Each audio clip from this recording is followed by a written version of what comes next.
Lo tenemos, Hechos 28, versículo 3, 4 y 5. Leemos la palabra del Señor y la leemos honrando al Padre, al Hijo y al Espíritu Santo. La Biblia dice: entonces, habiendo recogido Pablo algunas ramas secas, las echó al fuego, y una víbora, huyendo del calor, se le prendió en la mano. Cuando los naturales vieron la víbora colgando de su mano, se decían unos a otros: ciertamente este hombre es homicida, a quien, escapado del mar, la justicia no deja vivir. 5. Pero él, sacudiendo la víbora en el fuego, ningún daño, dice la Biblia, padeció. Oramos al Señor, mis amados, y le decimos: buen Dios y Padre soberano, Dios del cielo y de la tierra, te damos gracias. Gracias por el privilegio y la oportunidad que nos permites hoy estar aquí reunidos para poder darte, Señor, la alabanza, la adoración de nuestro corazón, Señor, de una manera sincera por todo lo que tú cada día haces con nosotros. Señor, te damos gracias por tu presencia que está en esta casa. Podemos sentir, Señor, tu gracia, podemos sentir tu amor, podemos sentir, Señor, que estás aquí con nosotros. Y eso hoy es motivo para darte gracias, gloria, honra y alabanza. Porque a eso hemos venido, Señor, a que tú en nosotros hoy ministres nuestras vidas, toque nuestros corazones y que podamos sentirnos libres para darte, Señor, lo mejor de nuestra vida. Te damos hoy a ti toda la gloria en Cristo Jesús. Amén y amén. Tenga la amabilidad, por favor, de tomar su lugar. Muchas gracias. Hoy quiero hablar bajo el tema: Dios nos protege siempre. Dios nos protege siempre. Si hay algo que nosotros hoy debemos de saber y no olvidarlo, es de que Dios está comprometido con nosotros. No podemos permitir que en nuestro pensamiento exista alguna, decimos, pizca, ¿verdad? No sé si me explique con eso, de duda, o sea, como hablar de un grano de sal en la vida de nosotros, de creer que Dios no está al cuidado de nosotros. No, creemos de que Dios está al cuidado de nosotros. Pero existe, sí, existe de que en los momentos más difíciles, porque en los momentos de gloria, en los momentos de abundancia, en los momentos donde todo va bien, donde hay trabajo, donde hay salud, donde la economía está bien, donde no hay problemas de globalización, donde no hay problemas, hermanos, de enfermedades, ni de pandemia, ni de terremotos, ni de guerra, donde no nos están persiguiendo, todo está bien, estamos tranquilos, pues. Pero cuando existen todas estas situaciones y todos estos detalles que muchas de las veces pueden llegar a ser la causa de, por algún momento, en un momento, hermano, de tal vez pensar y abundar mucho en lo que está sucediendo, llega la preocupación o puede llegar el momento de decir: Dios se ha olvidado de mí. Y a veces podemos llegar a trabajar y darle vida al pensamiento, y aunque tal vez la situación no vaya tan directamente con nosotros o con alguien especialmente, pero podemos llegar a creer y pensar que el problema es conmigo. Y ahí es donde muchas de las veces podemos llegar a caer en una situación, y usemos la palabra naufragio, pues, de lo que le pasó al apóstol Pablo en el capítulo 27, de lo que hablábamos un poco el día miércoles. Y entender que el apóstol Pablo, en esa situación que, aunque él no se imaginaba que al grado que iba a llegar, aunque él Sí, la Biblia dice que se los dijo a los de la embarcación, a los que estaban al frente, que no era necesario zarpar por la condición a la que se estaba viviendo, pero ellos no hicieron caso.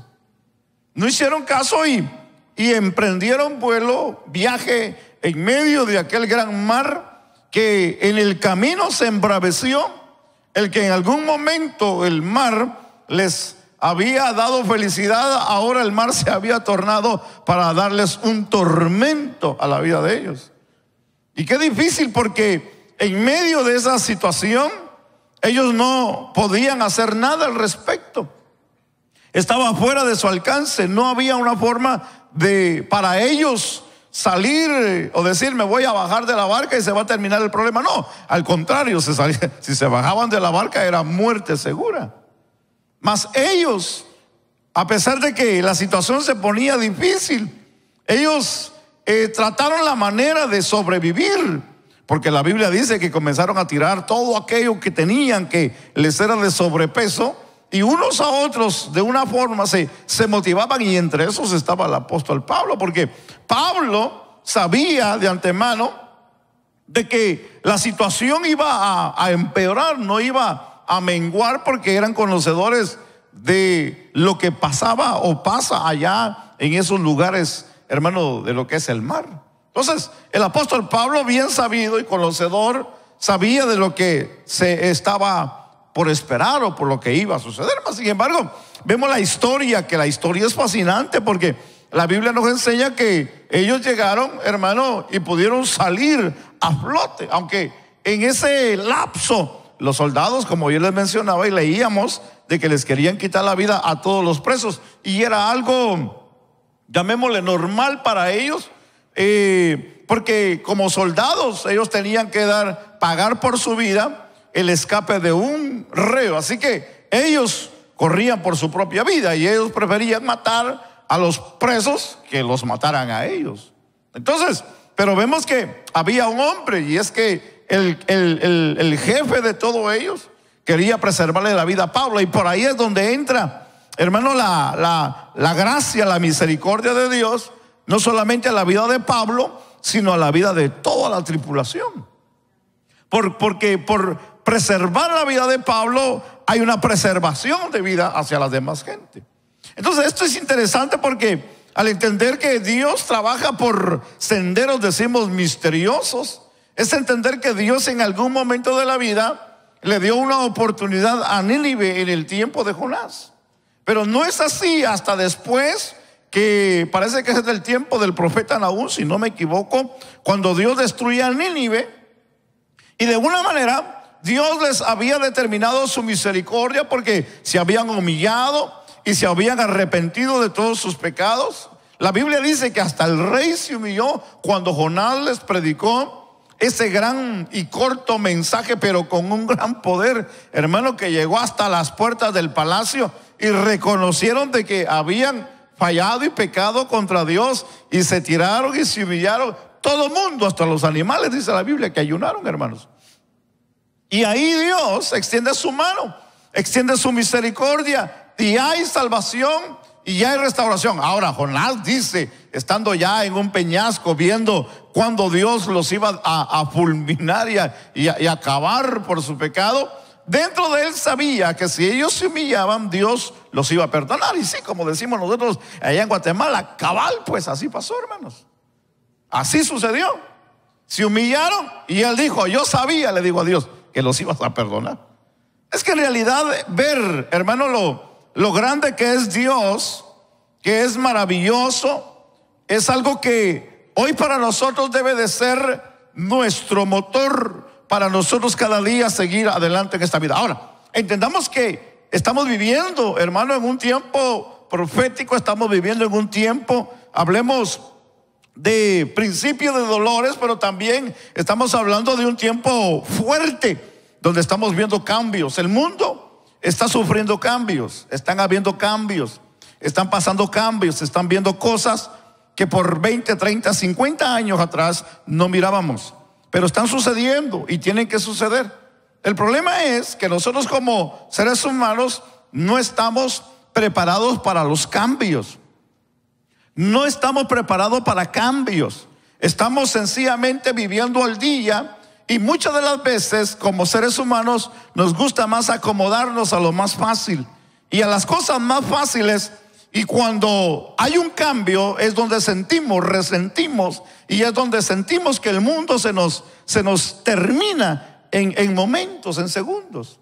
Pero fíjese que cuando vemos a través de la Biblia, la historia de la Biblia es fascinante, porque vemos casos de hombres y de mujeres, hermano, que vivieron momentos peligrosos, momentos difíciles en la vida, y además de que de una manera tuvieron grandes problemas, multitudes de problemas, pero también ellos pudieron superar la multitud de obstáculos.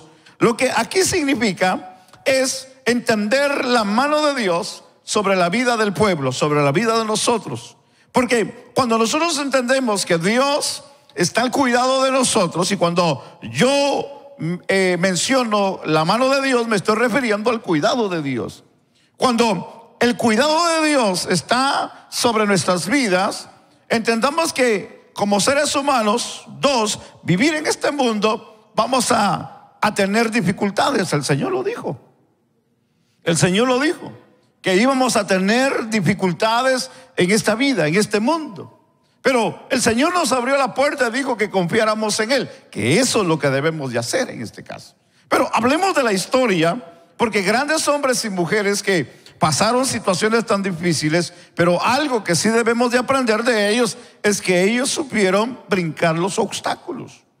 Ellos brincaron los obstáculos, pelearon en medio de tormentas, pelearon en medio de enfermedades, en medio de enemigos, en medio de leones, en medio de tantas cosas que venían en contra de ellos, a quitarlos del camino, a pararles la vida, a obstaculizar el propósito de Dios. Pero no se dieron por vencidos, no pararon para detenerse y decir no más. Aunque la Biblia registra un caso de un profeta, que la Biblia lo registra como el profeta llorón, y usted ya sabe quién es, ¿verdad, hermano?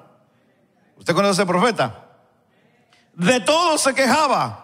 Él decía: siempre que hablo esta palabra, siempre me va mal. Y un día dijo: ya no voy a hablar más de ella.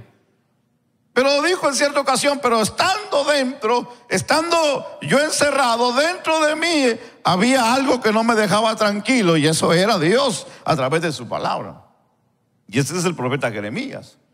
Jeremías tuvo que llegar a una situación donde tuvo que clamar a Dios, y donde tuvo que ver a Dios obrar en su vida. Aunque estaba en un punto, hermanos, donde ya Israel, lo que era la parte del norte, que iba a entrar a cautiverio, para él era algo que no podía entenderlo, y a pesar de que no era recibido su mensaje, pero a base de todo eso, él sabía de que Dios tenía el cuidado de su vida. Entonces entendamos de que a pesar de todas estas situaciones, Dios siempre cuidó a su pueblo, cuidó a sus hijos. En ningún momento Dios les dio la espalda a ninguno de ellos, ni al pueblo, a pesar de que el pueblo de Israel, hermano, hasta hoy fecha le ha dado la espalda a Dios. Dios todavía se acuerda de Israel, hermano. Dios todavía tiene memoria de Israel, como yo ya le he dicho, sencillamente porque hizo un pacto con un hombre, y ese hombre fue David. ¿Alguien puede bendecir a Dios? Sin duda, el ambiente era adverso en los versículos que hemos leído, hablando de Pablo, cuando ellos desembarcan en la isla que habían llegado, donde los había aventado aquella gran tormenta, y que todo se había destruido. En esta parte tan difícil y tan adversa de la vida de Pablo, que no era solamente a él, había frío, había lluvia y había pérdida de una nave donde no había forma de regresar y tomar el camino de regreso. Y de la misma manera, todas las cosas aquí podemos decir de que no estaban trabajando a favor de ellos ni de él. No había una forma de escapar, una forma de retomar la vida. No había una forma de decir: ya mañana se va a arreglar el problema, pasado mañana, tal vez en una semana. No había un día exacto para decir que el problema se iba a terminar. Estaban lejos, estaban muy lejos a donde ellos querían llegar, y ahora bajo esta circunstancia difícilmente iba a pasar. Pero ahora a Pablo se le ocurre, porque cuando llegaron, dice la Biblia, que los naturales o los nativos los recibieron de una manera, pues dice, no tan amables, ¿verdad? Pero les prendieron una fogata. Les prendieron una fogata, y en ese frío y en ese ambiente, pues ahí era donde ellos se pudieron sentir bien. Pero al ver que el fuego iba menguando, la Biblia dice de que Pablo salió a buscar, hermano, unos leños, unos pedazos de árbol, de lo que pudiera encontrar, para poder seguir echándole al fuego y poder seguir calentándose, porque estaban en una situación difícil, pues. Pero la Biblia dice que cuando él traía un gran poco de leña, de ese poco de leña sale una culebra y se le pega en la mano.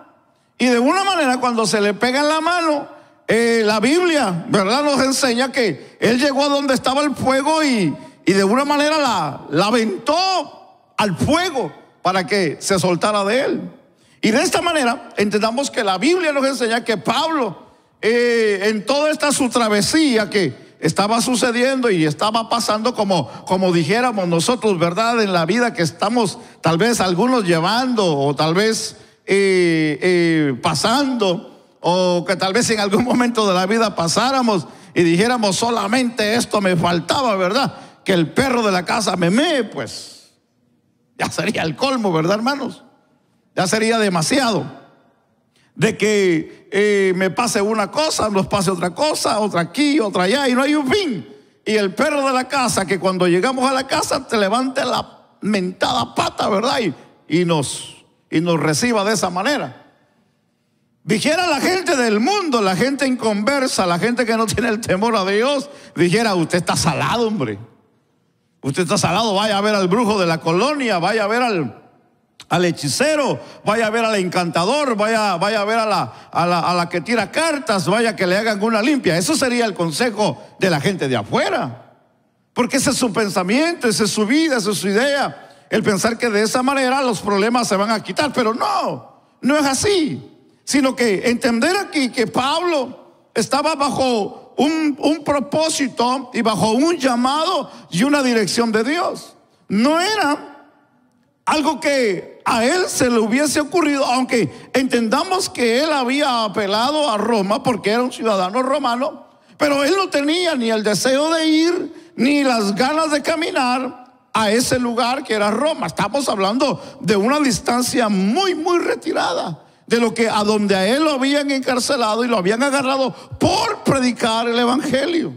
Quiere decir que el viaje a donde él iba era para compadecer delante de César o delante de la Corte Suprema, para poder así buscar su libertad de lo que se le acusaba. El capítulo 28 habla que cuando él llega a ese lugar, hermanos, no había ninguna carta de nadie que lo acusaba, no había el que lo acusaba, ni mucho menos nadie que estaba esperándolo. Cuando él llega y le dicen, bueno, ¿y tú quién eres?, le hacen la pregunta. Dice, yo estoy aquí, aunque no quisiera yo acusar a mi pueblo, a mi nación, pero estoy aquí para defenderme. Y ellos le dijeron, pero no hay nadie aquí quien te acuse, ni una carta que nos hayan mandado del otro lado de tu problema. Pero le dijeron, pero queremos escucharte, le dijeron. Queremos escucharte porque hemos escuchado usaron la palabra doctrina o secta de lo que estás hablando. Y entonces la Biblia dice que ahí Pablo les comenzó a predicar, y dice la Biblia que día y noche les predicaba a aquella gente, hermanos. Es interesante pensar de lo que la Biblia nos enseña, pero regresemos aquí a este cuadro de Malta donde ellos llegaron, porque cuando vemos aquí esta parte fascinante, podemos concluir que lo que había mordido de alguna manera a Pablo era una serpiente venenosa, por la forma como los nativos se refieren a lo sucedido. Porque de una manera, al inyectarle el veneno, esperaban su muerte. Y ellos mismos lo dijeron en los versículos que leímos. Ellos dijeron de una manera que iba a morir. De que de una manera este hombre que había salido del mar, de que nadie podía ni siquiera hacerle justicia porque era, y lo captaron, lo marcaron como un criminal, como un homicida, pues. Lo marcaron de lo peor sin conocerlo. Sencillamente porque había había naufragado con aquella gente y sabían que todos los que venían ahí eran presos y venían sentenciados, algunos de una manera diferente, pero todos venían sentenciados. Ellos sabían de que esa gente que habían llegado no eran buena firma. De la misma manera creyeron de Pablo, de que Pablo era un convicto, prácticamente era una persona que iba a compadecer para morir, para que lo mataran. Al grado de que cuando vieron que la víbora se les pegó y de una manera lo muerde, ellos dijeron, no, si a este hombre, si lo único que le faltaba era morderle una víbora para que ya definitivamente se muera, porque ni el mar ni la justicia ha podido hacer nada por él. En otras palabras diciendo, este hombre está salado, ni la muerte lo quiere, pues. Ni la muerte lo quiere, nadie lo quiere. Está desechado hasta aún de la justicia.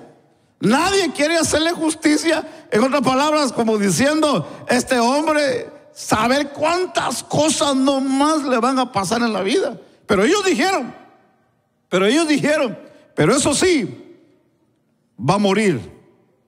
Va a morir porque la serpiente que le mordió, ellos sabían que era venenosa. El problema fue, y la gran sorpresa para ellos fue de que no sucedió como ellos pensaban que iba a suceder. No fue así como ellos creyeron. No fue así que sucedió a sus conclusiones, sino que la Biblia dice que Pablo, hermano, se acercó y la culebra, como si no quería soltarlo muy bien, porque parece que como si se sintió muy acogido por Pablo, ¿verdad? Porque se acercó al fuego y como si la quería aventar y la culebra no lo dejaba. Estaba bien agarrada la culebra del brazo de Pablo. Pero por lo caliente tuvo que soltar y cayó.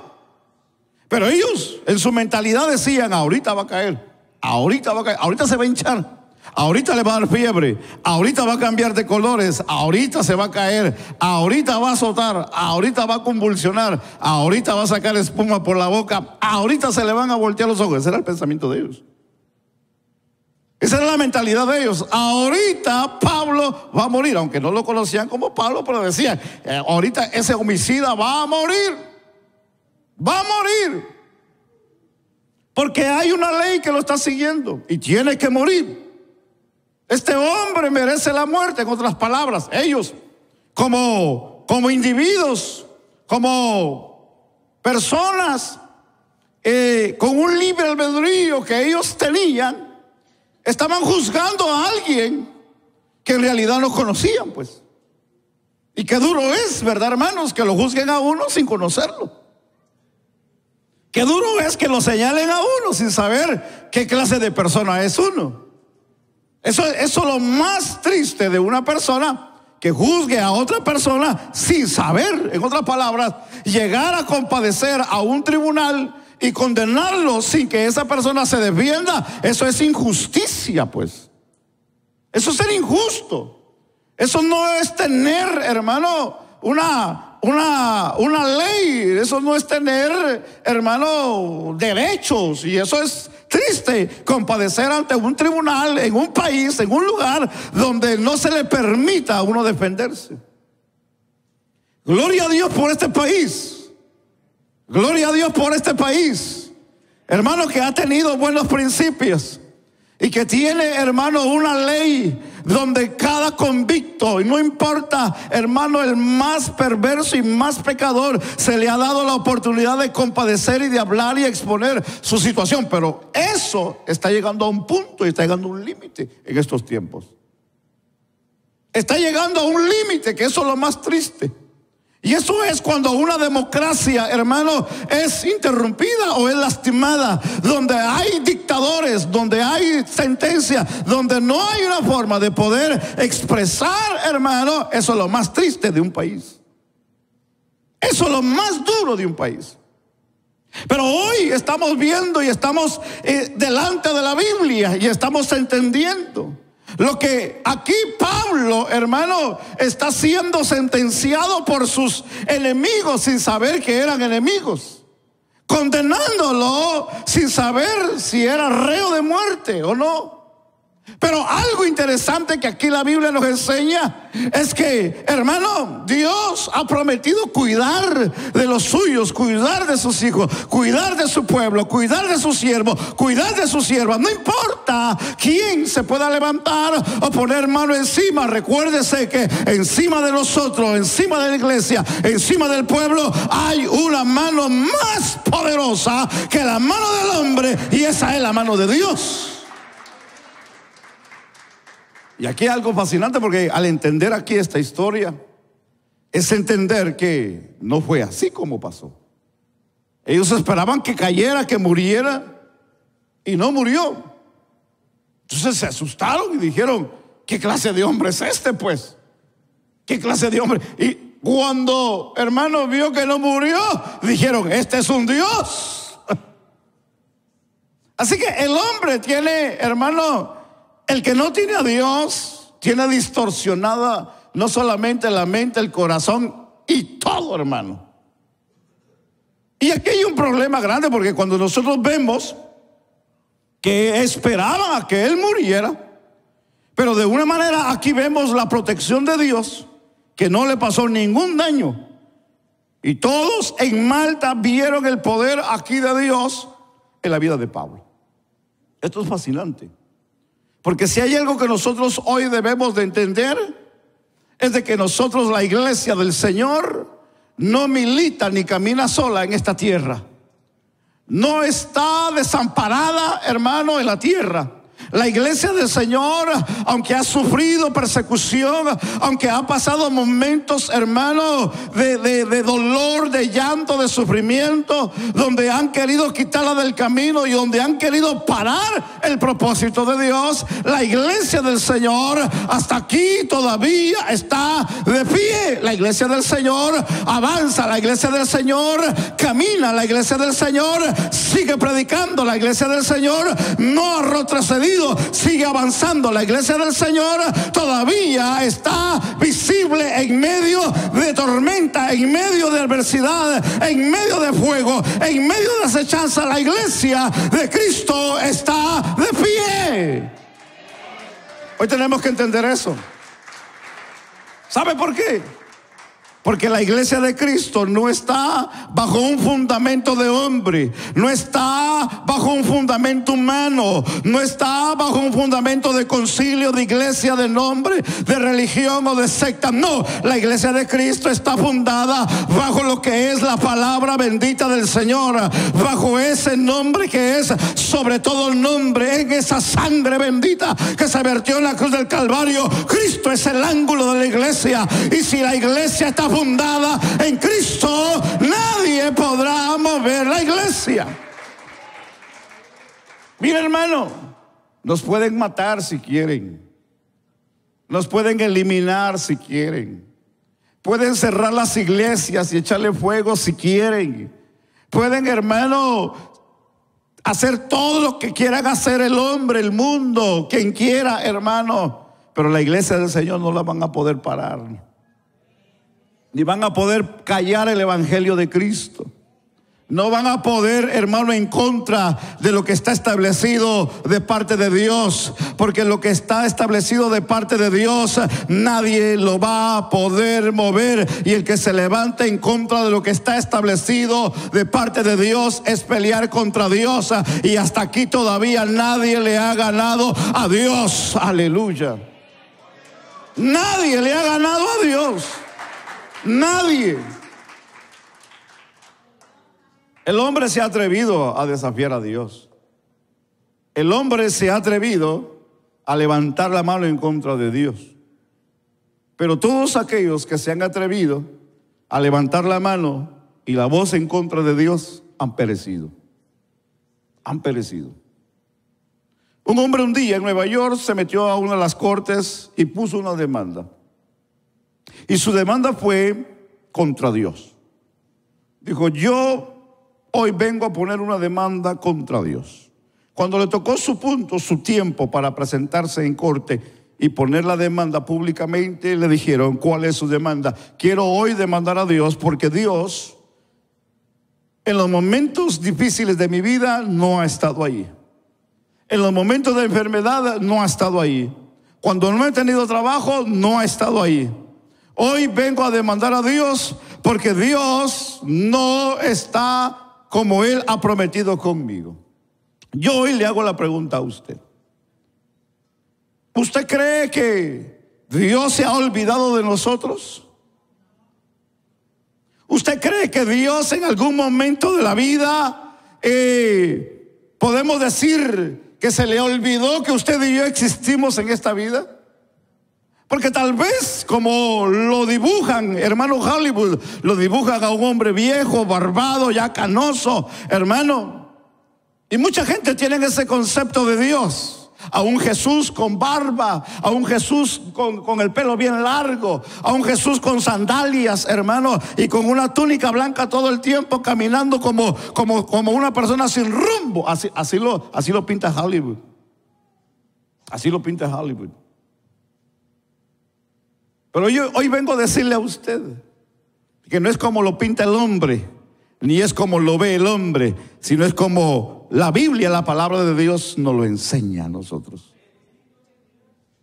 Entendamos hoy de que el apóstol Pablo estaba en una situación tan difícil. Estaba en una situación de que él estaba preso. Sí, estaba preso. Pablo estaba preso. Y iba a un lugar donde se le iba a condenar. Quiere decir que Pablo no estaba del todo libre, a pesar de que estaba en un lugar donde estaba por un momento cuidándose de lo que había pasado, no estaba libre.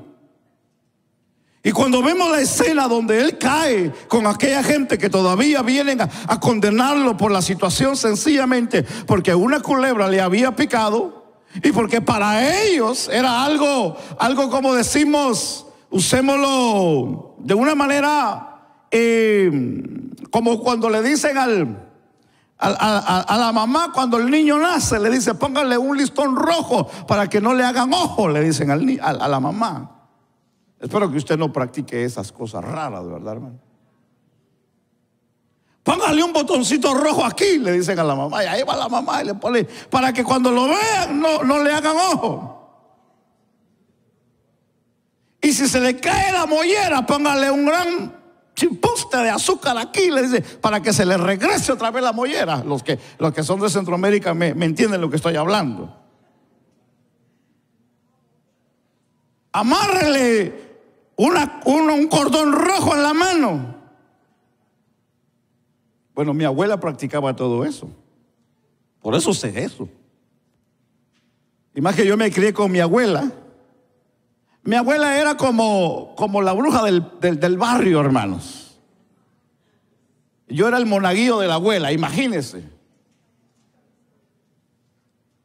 A mí me decía, ve a comprarte una escoba nueva al mercado porque me van a traer hoy un niño que tiene un problema y tenemos que curarlo. Y ahí iba yo, hermano, a traer una escoba al mercado. Y cuando el problema era más serio, decía, tráete un pato. Tráete un huevo. Hermano, todo le alcanzaba yo a la abuela para que sanara a los niños que tenían esa clase de problemas. Y fíjese que mi abuela, no sé si por como decimos, ¿verdad? Hacerme tonto a mí, ¿verdad? Así por decirlo. Porque ella echaba en un vaso de agua, echaba el huevo que le pasaba al niño. Y el niño, de una manera, fíjese cómo es el enemigo. Porque al terminarle de pasar el huevo, fíjese que el niño reaccionaba bien, fíjese.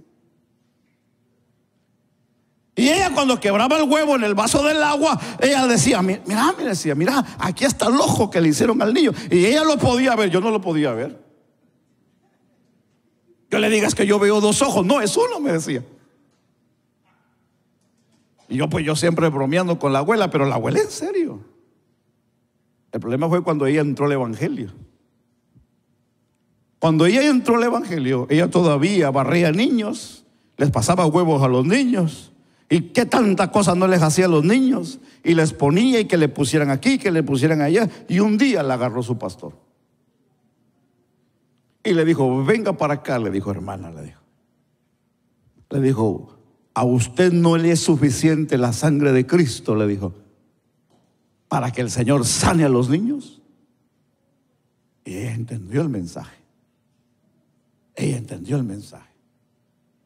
Y desde ese día dejó, hermano, de que la gente llegara a hacer fila en la casa para que le curara a los niños.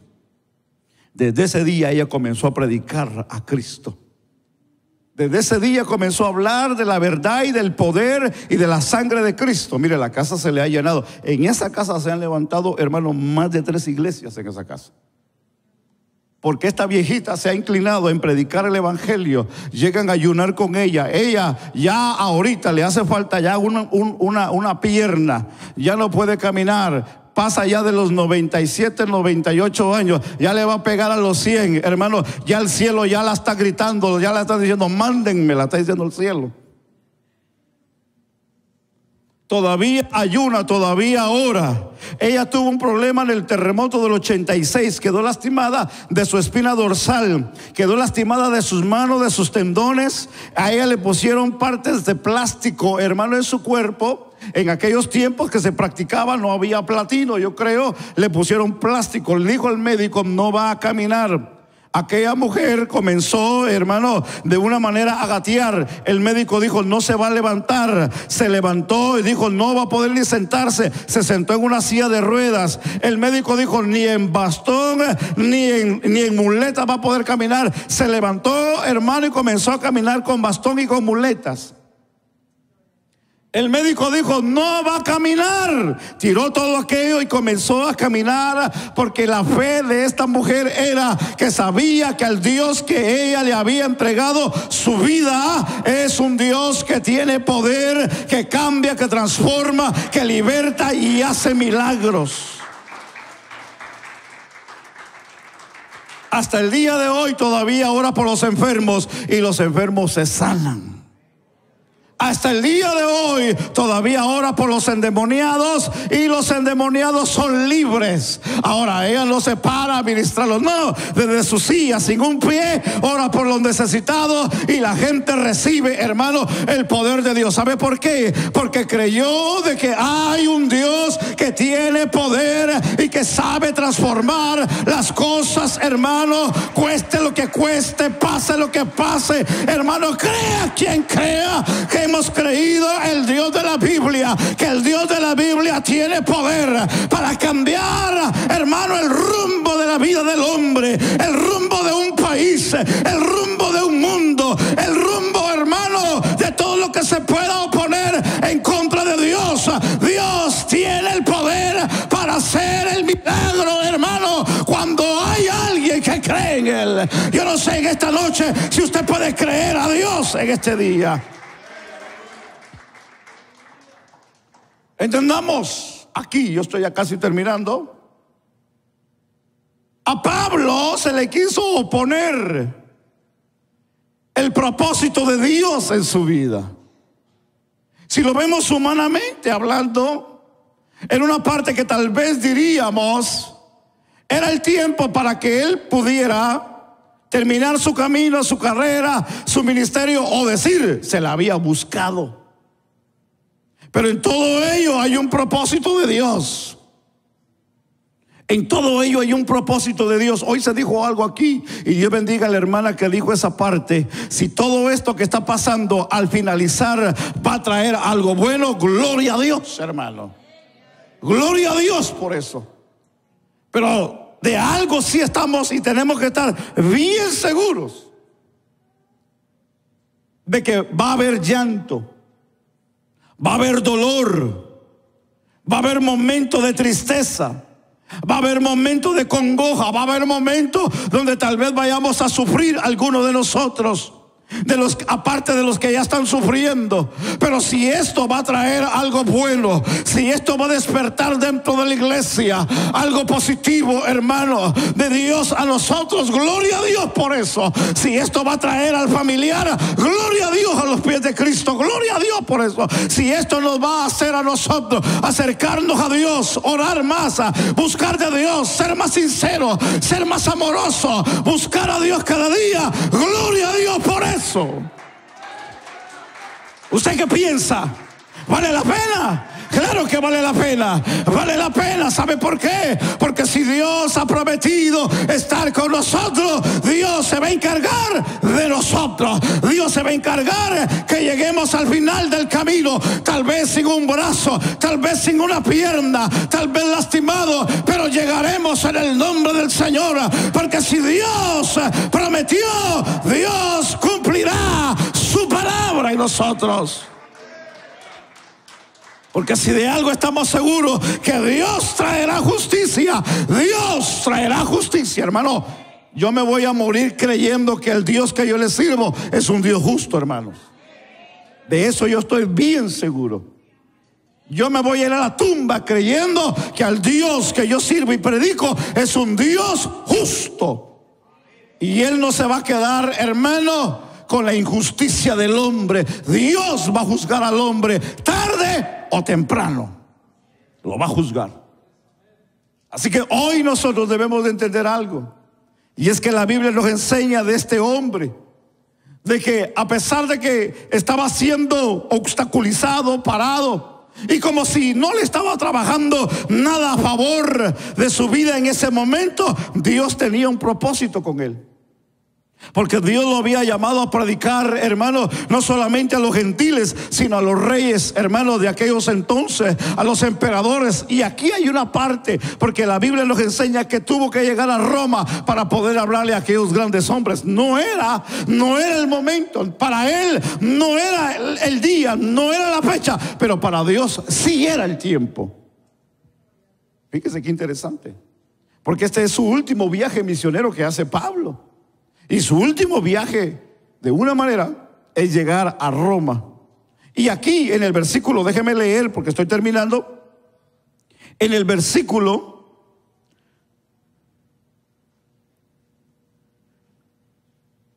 último, 30 y 31, la Biblia nos dice, y Pablo se quedó 2 años enteros en su casa de alquiler y recibía a todos los que a él venían, predicando el reino de Dios y enseñándoles acerca del Señor Jesucristo.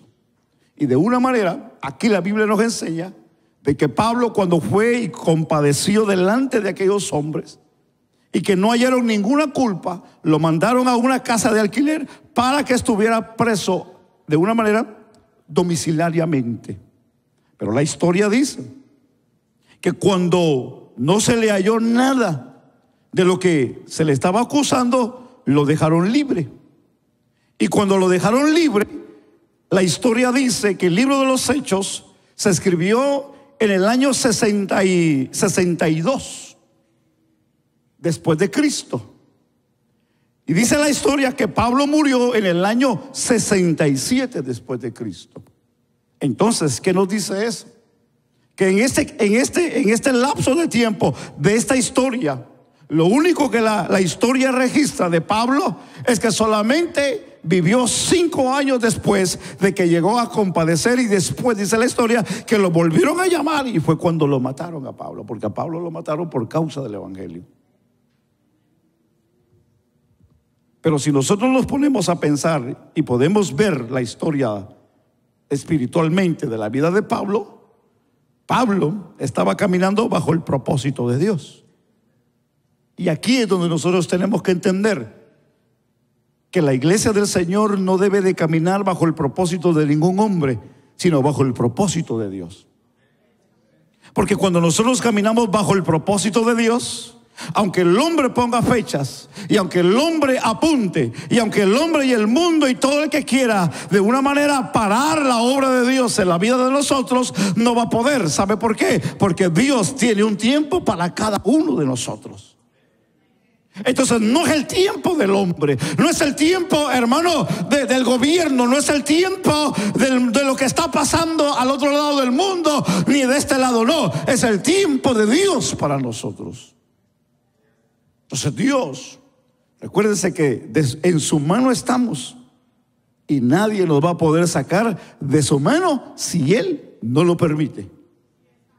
Eso es hablando en el propósito de Dios. Si el propósito de Dios para usted y para mí, que mañana partamos con el Señor, ese es el propósito de Dios. Pero si el propósito de Dios, que usted viva 100 años todavía, nadie lo va a poder parar. Ni la enfermedad, ni la pandemia, ni la guerra. Nadie lo va a poder parar, porque hay un propósito de Dios en su vida, hermano.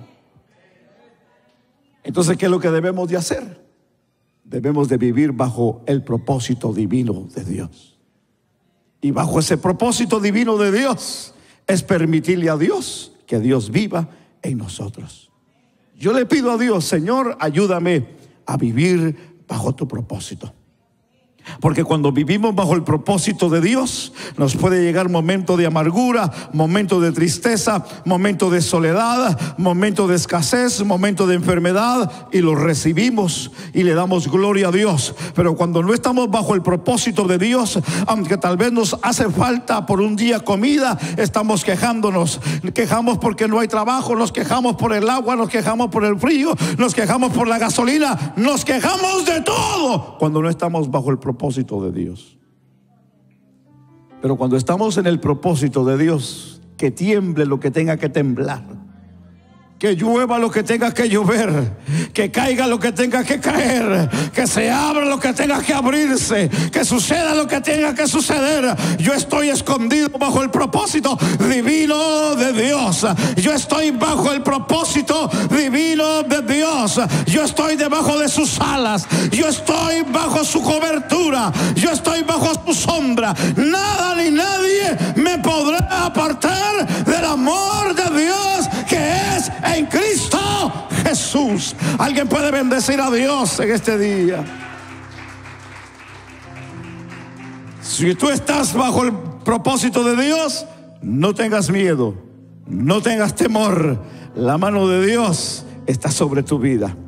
La mano de Dios está sobre tu familia. La mano de Dios está sobre tus hijos. La mano de Dios está sobre tu esposo. La mano de Dios está sobre tu esposa. La mano de Dios está sobre tu finanza. La mano de Dios está sobre tu salud. La mano de Dios está sobre los tuyos. La mano de Dios está el área donde tú vives, donde caminas, tu trabajo, donde tú te mueves. Ahí se mueve la mano de Dios.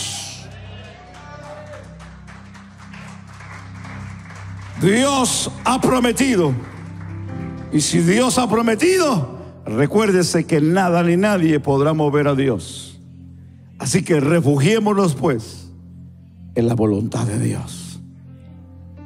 Y que Dios permita lo que tenga que permitir. Usted y yo no estamos fuera del paquete. Pablo no estuvo fuera del paquete. Daniel no estuvo fuera de la barca tampoco. Todos esos hombres pasaron un momento difícil, pero Dios les demostró que estaba con ellos. Dios les demostró que peleó por ellos. Dios les demostró que nadie los podía tocar, porque Dios era el Dios de ellos. Así es que hoy pues agarrémonos de esa palabra y de esa fe en el Señor. Nadie te podrá hacer frente el resto de tu vida. Así como estuve con Moisés, le dijo Dios a Josué, así estaré contigo. Que Dios te bendiga, hermano. Que Dios te bendiga mucho. Pongámonos sobre nuestros pies.